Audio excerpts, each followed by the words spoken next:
Ça secoue sec. Ce sont les agitateurs du Hainaut sur CNO. CNO. De retour sur CNO, nous avons le plaisir de recevoir à nouveau Apolline Deville. Déjà venue il y a 2 ans dans notre émission, depuis son univers a continué de s'enrichir et elle revient aujourd'hui avec son 5e roman, très attendu, Les Enfants de la Terre des Eaux, qui est sorti ce 8 avril. Bonjour Apolline. Bonjour, merci de votre accueil. Je vous en prie. Alors, avant de nous parler de ce nouveau livre, vous avez déjà construit un univers avec une trilogie, Les Croque-Monsieur du dimanche soir et même un livre pour enfants. Comment vous regardez ce parcours aujourd'hui ? Je suis la première surprise quand je me rends compte que c'est déjà le 5e livre, sans compter le fameux Page AB, le livre pour enfants. Je suis très étonnée d'être allée aussi loin. Pour moi, j'allais écrire un livre, ça suffisait, j'allais en être contente et finalement j'ai continué parce que quand on met le doigt dedans, on y prend goût et du coup oui, je suis très heureuse et très fière aussi d'être allée jusque-là. Alors ce nouveau roman, c'est votre 5e livre et est-ce qu'il marque un tournant dans votre écriture ? Dans la manière d'écrire, oui. En tout cas, ce qu'on me dit, c'est qu'il y a toujours autant d'émotions. Maintenant, c'est un roman qui est un peu moins feel good, dans le sens où il y a un peu plus de noirceur. C'était aussi la personne que j'étais au moment où je l'ai écrit. Et il y a un tournant aussi, c'est que pour la première fois, je passe par une maison d'édition, ce qui n'était pas le cas auparavant. Très bien. Et donc là, ici, dans ce livre, vous parlez donc d'âme cabossée. Qu'est-ce qui vous attire dans ces personnages fragiles ? Parce que je suis moi-même une âme cabossée. Et je suis attirée par les âmes cabossées parce que j'aime bien la fragilité des personnes, parce que ça peut aussi être une force. Et je trouve que les personnages cabossés ont une richesse, une palette d'actions, de sentiments qui est... c'est un plaisir en fait d'écrire. Les personnages eux-mêmes m'inspirent, me donnent de l'inspiration, et rien que par la palette des sentiments qu'il peut y avoir chez eux en fait. Et du coup, quand on parle de âme cabossée, ils ont des blessures. Oui, différentes, tous. Tous, d'accord. Ça peut être des séparations, des divorces, des deuils, des blessures physiques. Il y a vraiment plein de manières de souffrir, d'une certaine manière, mais il y a aussi plein de manières de se reconstruire. C'est pour ça que c'est intéressant d'écrire sur ces personnes-là. Complètement. Et donc, au-delà de leurs blessures, vos personnages créent des liens. Comment ces relations se construisent entre elles ? Entre les personnages c'est une bonne question. Je crois que je joue beaucoup sur le destin. Il n'y a jamais de hasard dans les rencontres que j'écris. Et il y a toujours des personnes qui cherchent le bien. Et ce sont des belles personnes qui se rencontrent, des personnages qui sont attachants. Et je pense vraiment qu'il n'y a jamais de hasard dans les rencontres de mes personnages. Il y a toujours un moment donné où on se dit mais ces personnes-là, elles sont faites pour se rencontrer parce qu'elles se reconnaissent en fait. C'est comme une évidence. Voilà, ouais. Et pourquoi ce titre, Les Enfants de la Terre des Eaux ? Alors, comme tous mes titres, j'en ai aucune idée. Mais en fait, souvent, je prépare mes romans quand je suis en vacances. Et je réfléchis beaucoup quand je suis sur mon petit vélo le matin, quand je vais chercher mes choco-noisettes, en référence à mon 2e roman qui s'appelle Les choco-noisettes sont meilleurs au petit matin. Et quand je pars le matin, je réfléchis à ce que je vais écrire dans la journée. Ce que j'écris, je construis, peut-être pas écrire, mais je construis un chapitre par jour. Et je suis sur mon vélo, puis d'un seul coup, il y a un titre qui me vient, et j'ai des frissons dans le corps, je me dis, c'est que ça doit être celui-là. Et voilà, c'est comme ça que ça arrive. Mais j'y réfléchis pas du tout, c'est le titre qui vient à moi tout le temps. C'est spontané. Oui, c'est ça. Et donc, alors, comment est née l'idée de ce livre ? Je suis obligée de le dire. En fait, il y a 2 ans, mon frère s'est suicidé. Et j'arrivais pas à vivre sans lui. J'arrivais pas à concevoir un monde sans lui. C'était pas possible que ça s'arrête. Et le fait qu'il soit parti dans ces conditions-là, j'avais la sensation de ne pas lui avoir dit ce qu'il fallait que je lui dise. J'avais beaucoup de culpabilité. Et donc je me suis dit, si t'es parti, moi je veux pas, et je vais créer un monde rien que pour toi. Et mon frère est un des personnages de la Terre des Eaux. Mais je me suis dit aussi que l'histoire de mon frère, elle était très inspirante. Parce que les personnes qui prennent cette décision-là, c'est qu'à un moment donné, elles n'ont pas trouvé un monde assez accueillant pour elles. Et donc je me suis dit, crée-le ce monde-là. Et c'est pour ça en fait que j'appelle ça une terre d'accueil pour les âmes cabossées, parce que j'insiste vraiment sur le fait que le monde dans lequel on vit actuellement, il est difficile. Et il n'est pas fait pour tout le monde. Et moi, la première, des fois, je suis un peu perdue dans ce qui se passe sur cette terre. Et donc, l'idée première, c'était de se dire, si ce monde-là ne te plaît pas, construisons un autre, la terre des eaux. Tout à fait, c'est ce que je comprends et c'est une façon aussi un petit peu d'aller s'imaginer un autre univers, un autre monde et puis de s'y sentir bien et avec que de la bienveillance. C'est ça. Alors c'est pas nier.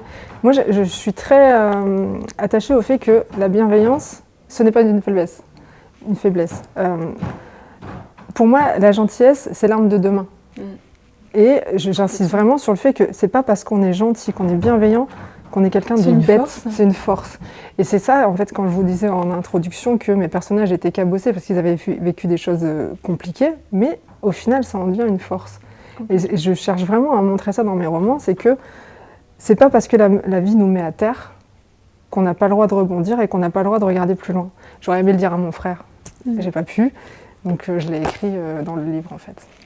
Je comprends. Et vous voyez, ma dernière question, c'était est-ce que vous écrivez pour réparer quelque chose ? Ah, évidemment, tous mes romans, ça a été ça. Le premier, j'avais du mal à avoir mon fils et j'ai parlé beaucoup de la maternité et du problème. Mon personnage principal est stérile. Donc je me suis dit, si tu n'arrives pas à avoir ton fils, écris-le. Bon, j'ai réussi à avoir mon fils, je suis très heureuse. Le deuxième, c'était suite à un burn-out et en fait, mon personnage principal a des difficultés dans son travail.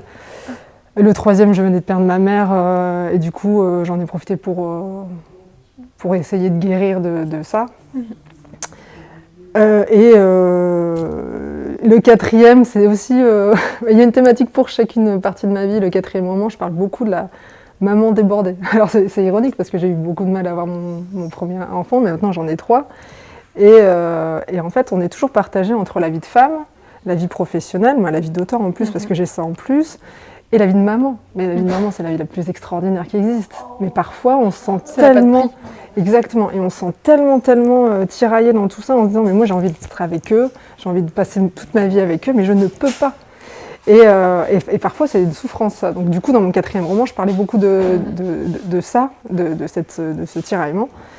Et effectivement, là, dans le cinquième... Mon pansement, c'était de trouver un équilibre dans tout ça. Quoi. Exactement. Et je pense que ce cinquième roman-là, c'est... la boucle est bouclée, ça y est, j'ai guéri tous mes maux avec ce roman-là. Donc le prochain, ça sera... C'est une thérapie un peu. Oui, je pense que beaucoup d'auteurs, c'est comme ça. C'est comme les chanteurs, c'est tous les artistes. Oui, tout à fait, voilà. C'est un moyen de s'exprimer. Exactement. Ça peut être une peinture, un livre, c'est... un sport. Enfin, oui, tout à fait. On a besoin de s'exprimer d'une manière ou d'une autre. En tout cas, moi, c'est l'écriture. Ou la pâtisserie, parfois. Même pour l'écriture. Depuis votre venue, donc il y a 2 ans, qu'est-ce qui a le plus évolué dans votre manière d'écrire ?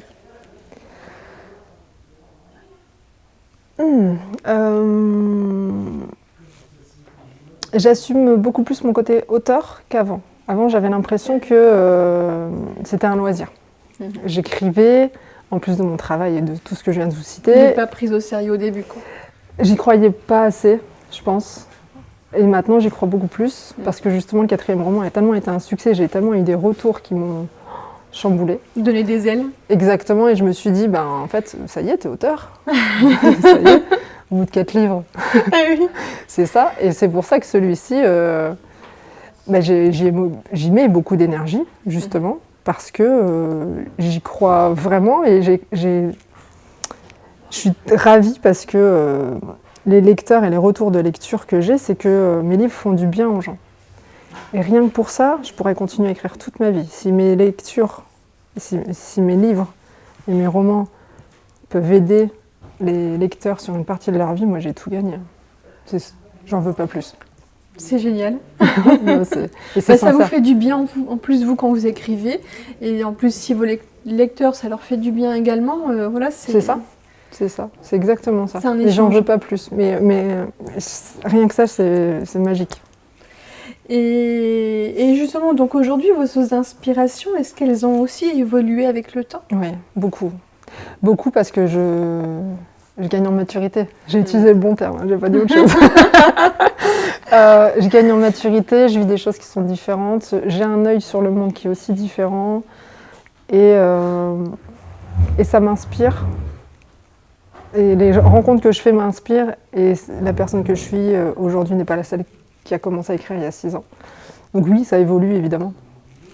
Et donc vous êtes aussi passionné de cuisine. Est-ce que ce genre de moment en dehors de l'écriture, est-ce que ça vient nourrir votre imagination? En tout cas, le fait de pâtisser... Enfin, alors, vous dites de cuisine sur votre biographie, oui, mais cuisine et spécialement pâtisserie, la pâtisserie. J'aime les deux. Alors, mon mari vous dirait que je suis meilleure en salé qu'en sucré, mais moi, j'adore cuisiner le sucré. Mais c'est parce qu'il a une bouche, et c'est pas une bouche à sucre. Alors, j'aime bien pâtisser et cuisiner de manière générale, parce qu'en fait, ça me permet de vider la tête pour pouvoir mettre d'autres choses dans ma tête. Je ne suis peut-être pas claire. En tout cas, ça me permet en fait, de faire de la place à mon imagination. Donc oui, ça m'aide. Oui, je comprends. Et les deux à un sont moment liés. donné, vous libérez en faisant de la cuisine, vous videz un peu la tête et justement, ça vous permet, quand vous réécrivez, de restimuler l'imagination. Ça et mon vélo le matin quand je pars en vacances sur l'île de Léron. Ouais. Tous les matins, ça c'est sûr. C'est que du bonheur. Oui. Puis en plus, voilà, vous profitez, vous prenez l'air, les paysages. C'est exactement ça. De toute façon, tous mes romans se passent à côté de l'océan. Je n'arrive pas à faire autrement. Là, celui que je suis en train d'écrire en ce moment, et qui sortira quand il sortira, je ne me mets plus la pression, il n'y a plus d'océan. C'est dingue. C'est la première fois. 6e, plus d'océan.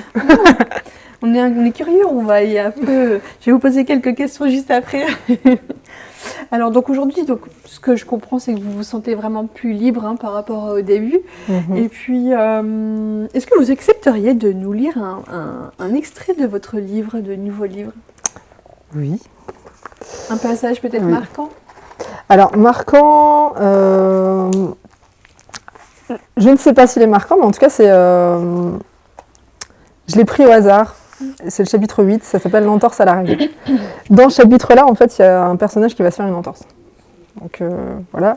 Mais avant qu'on retrouve ce personnage-là, il y a les personnages principaux qui s'appellent Oliver, qui est agriculteur sur l'archipel de la Terre des Eaux, et Lucas, qui est le personnage principal du roman. Ils sortent d'un bar. Et moi, je vais vous le raconter. Je suis très à l'aise avec ce genre d'exercice. C'est ironique. Oliver et moi sortons de chez Jim alors que le soleil commence à peine à décliner. La chaleur, toujours accablante, pèse sur nos épaules. Si ça continue comme ça, mes maïs ne vont pas tenir. Je ne peux pas créer de l'eau là où il n'y en a pas. Il serait temps qu'il pleuve, bon sang, grogne Oliver. Il faut être conteur. J'écris, mais je ne compte pas. C'est plus difficile pour moi de lire. Il n'y a pas de souci, pas de comme... Et donc, juste après encore un paragraphe, un instant de silence s'installe entre nous. J'ai envie de lui dire que l'homme creuse sa tombe doucement mais sûrement, que sa gourmandise finira par l'étouffer. La planète gagnera cette guerre qu'il a lui-même entamée, mais je me ravise. Les mots ne servent plus à rien. Malheureusement, Oliver est aux premières loges, il le sait déjà. Alors pourquoi j'ai choisi ce passage-là, c'est que je suis très concernée par ce qui se passe sur la planète. Et donc même si ce n'est pas le cœur de tous mes romans, il y a toujours un moment donné où j'en parle, parce que j'ai 3 enfants, et que je trouve ça important qu'on la préserve. Donc ce n'est pas du tout le cœur de l'histoire, mais il y a toujours il y a toujours un moment donné où j'en parle. Il y a une moralité, quoi. Il y a toujours un moment donné, il faut toujours en parler. Donc voilà, c'était juste un petit passage.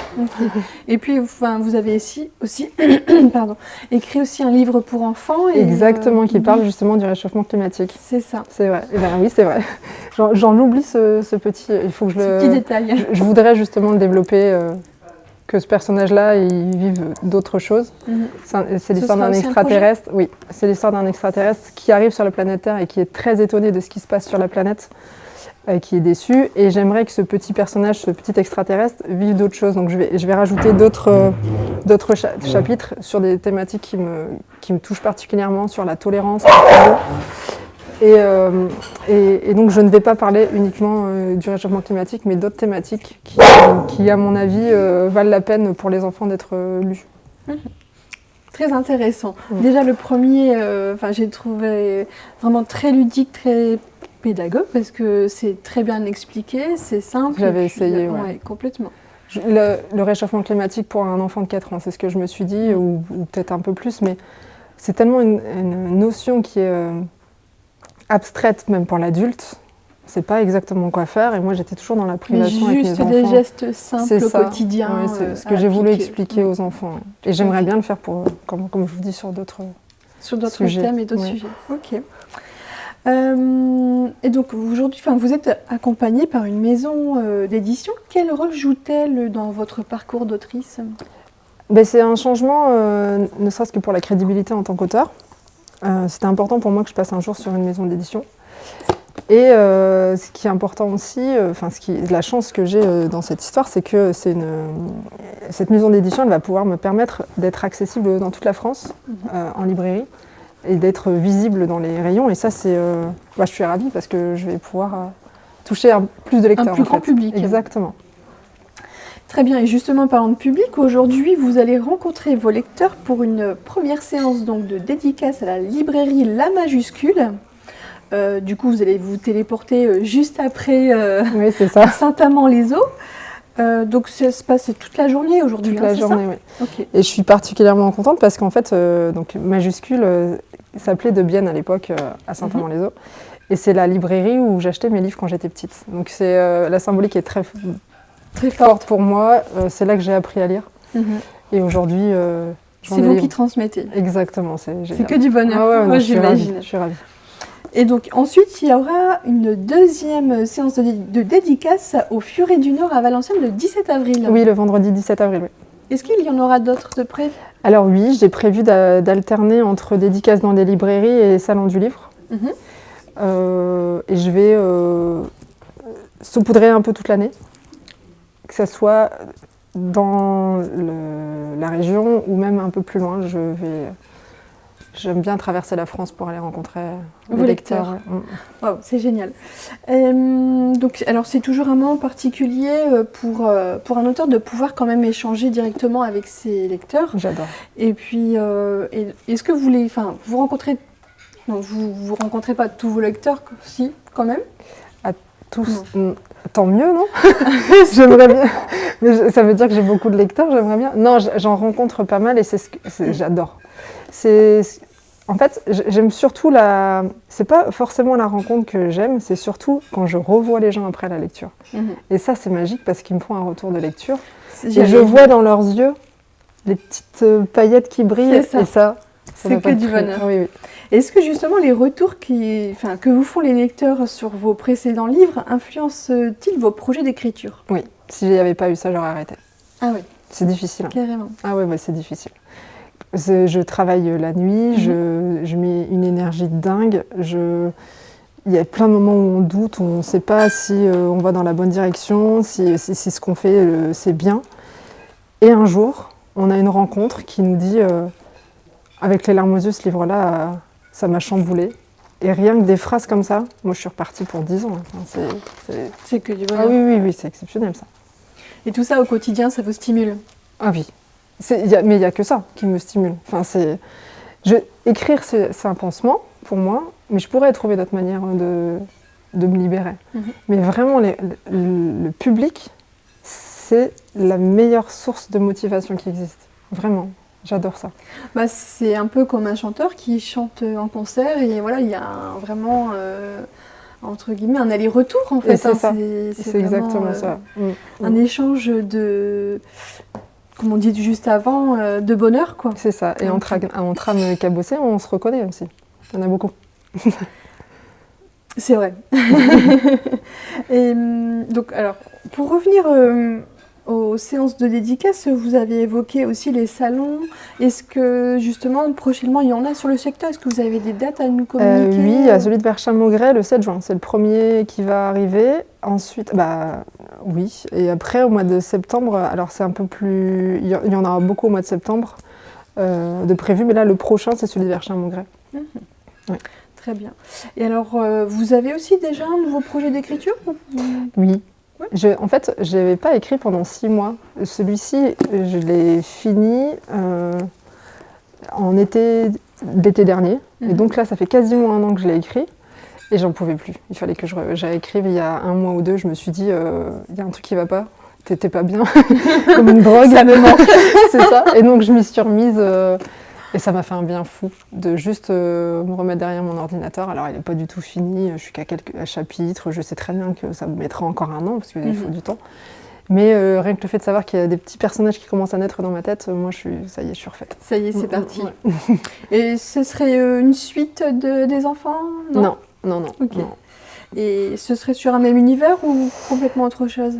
Là, on est vraiment sur complètement autre chose. Les enfants de la Terre des Eaux restera quand même un ovni par rapport aux autres. Il est vraiment très différent. Là, je repars sur le prochain, ça sera, j'espère, je vais essayer de faire un vrai feel good, mais très léger. Enfin, je dis ça, je suis qu'à 8 chapitres, si ça se trouve, j'ai changé d'avis, je ne sais pas. Si ça se trouve, il va se passer quelque chose dans ma vie où je vais me dire, oh, allez, tu prends une autre direction. On verra. En tout cas, pour l'instant, il est assez léger, le prochain. Très bien. Et donc pour nos auditeurs qui voudraient donc vous retrouver ou se procurer vos livres, comment faut-il pour vous retrouver? Alors, grâce à mon éditeur, partout. Génial. Partout, donc sur toutes les plateformes, type Fnac, Cultura, Amazon, déjà. Et ensuite, en physique, dans les librairies, les grandes surfaces. Si le livre n'est pas directement en magasin, on peut le commander. Tout est possible. Ok. Est-ce que vous avez aussi des réseaux pour vous suivre vous, Alors oui, j'ai un site internet, ouais. www.apollinedeville.com. Et là aussi, on peut commander les livres. Instagram, Facebook. Très bien. Écoutez, merci beaucoup Apolline. Merci à vous.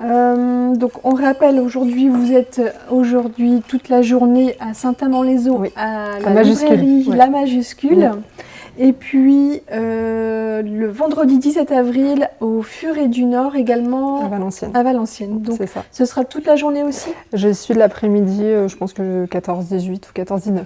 14-19 heures. Ok, c'est super, génial, on a hâte de vous retrouver. Moi aussi. Merci beaucoup Apolline. Merci beaucoup. L'émission est rediffusée chaque dimanche de 22h à 23h. Retour du Réveil en Rire avec Patrick sur CNO jusqu'à 13h. Ça secoue sec. Ce sont les agitateurs du Hainaut sur CNO. CNO.